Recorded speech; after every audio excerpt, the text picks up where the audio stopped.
What up? It's Jimmy from odds.com. This clip is from our NCAA basketball breakdown starring Maxwell Smart. There we go. Max is rolling. Let's move to a 7 p.m. Eastern spot. Nicholls Colonels 2-0 at the Santa Clara Broncos. This is the Bronco Invitational in Santa Clara's home arena. Santa Clara is 9.5, 10, or 10.5 point favorites, 151 or 150, 150, 150 half, 151. This is another game that has not become available at the licensed American books. And so this is a tricky situation that we put Max in. And Max is the kind of capper who can beat this still. But this is another curveball that Max is having to deal with that he did not have to deal with last year. And that's where we can't give him an offshore line, only giving him the licensed American lines that everybody in the States is getting as well. Let's go. Nicholls opened up the tournament, the Bronco Invitational, with a 101-93 win over UC Davis, followed up with a 70-51 win over Idaho State. In that game, they went 7-14 from three. They shot 46.4% from the field. We have the same competition for Santa Clara.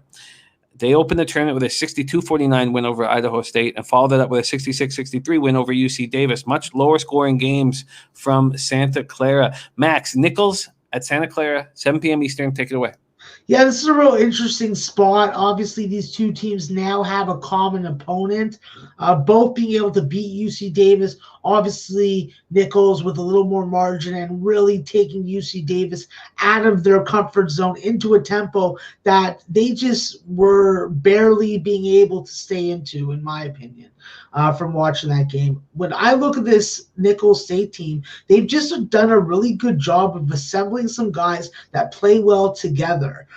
When you think about Kevin Johnson, you got a ball hawk a ball hawk point guard floor general who really gives you a lot of different things. He's going to pressure and try and force turnovers and get out on the break. He's going to be able to facilitate the offense in the half court. And when he's out in transition, he has good enough vision to penetrate the lane, use that widened lane that they got last year, and either kick it out to a teammate or take it to the rim himself.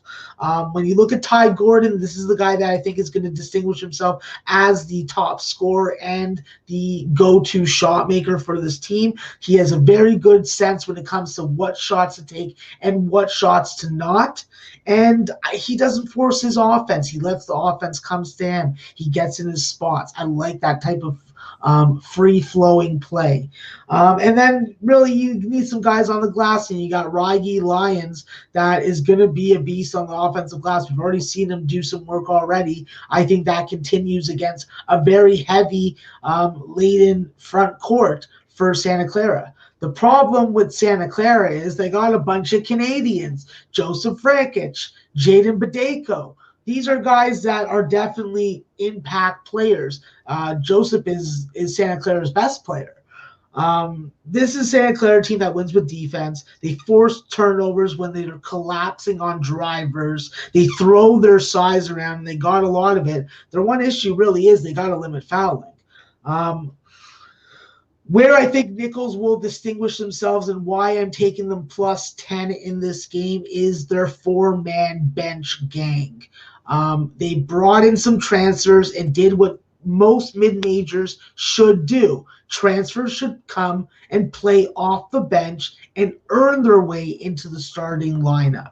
And with this four-man bench, with three guys, Sean Williams and Damian Sears from high major programs, and Isaac Johnson, they're giving you that. They're giving you rebounds. They're giving you points. They're making plays on defense. This is a Nicholls State team that could surprise Santa Clara and outright beat them. If they get their tempo, this game's going over 149.5. What is it that you want to attack once the licensed books have it available? Nicholls on the spread, Jim. Nicholls on the spread. So right now we have three offshore books that have dropped into this marketplace, and we see a 10.5, a 10, and a 9.5. What is, and interestingly enough, that 9.5 is juiced, even though there are 10.5s available. What is the number? What's your limit? My limit would be 7.5. Wow. Okay, that's exciting. Plus 7.5 or better. Very, very exciting. Max making another move on a dog here.